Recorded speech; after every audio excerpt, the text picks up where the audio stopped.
All right, welcome to the deep dive. Today, we're going deep, you guessed it, into Karachi. Karachi, Pakistan's largest city. Exactly. And we've got some really fascinating material you sent over. It seems like uh, it charts this incredible journey Yeah. from like a small fishing village to this massive metropolis. It's really quite something. So I guess our mission today is to really unpack this transformation, right? hmm To see what the key kind of shifts were, and I guess ultimately to understand what makes Karachi, what makes it so important.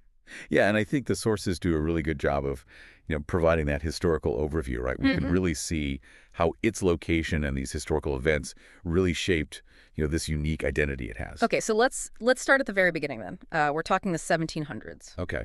way back when, and back then the area was actually, well, it wasn't Karachi, it was It was Lecce. Karachi, right? A small fishing village on the Arabian Sea.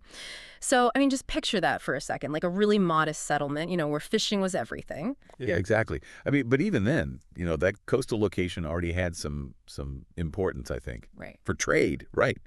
Even then, you had traders from Persia, from India, Arabia, coming to this little village Wow. just to exchange goods. And that's interesting, right? Because it shows that from the very beginning, geography was shaping its destiny.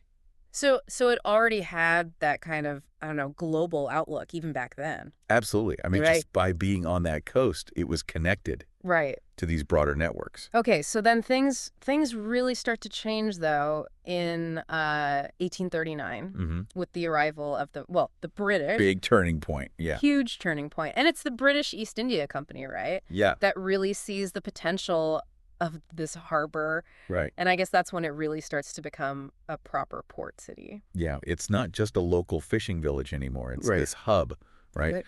for trade. And I mean, the infrastructure starts to develop. So it's becoming, I guess, more connected to the rest of the world at this point. Exactly. I mean, the British, they realized that this natural deep water harbor was a huge asset. Yeah. For their own economic interests Mm. and their logistics. So they invest in the infrastructure, improve the port facilities, roads, start connecting it to other places. So it's almost like they built the foundations for the city we see today. Yeah, you could say that. And it's Right. not just the physical infrastructure either.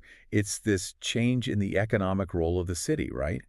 It's becoming essential to the British trade network. And we can still see that legacy, right? I mean, when you walk around Karachi today, the sources mention these amazing buildings for Hall, Empress Market. Well, yeah. So they weren't just like functional buildings, though, were they? They had that distinct look. No, they were very much statements, Right. reflecting the British style. So it's almost like they imposed their own kind of visual identity.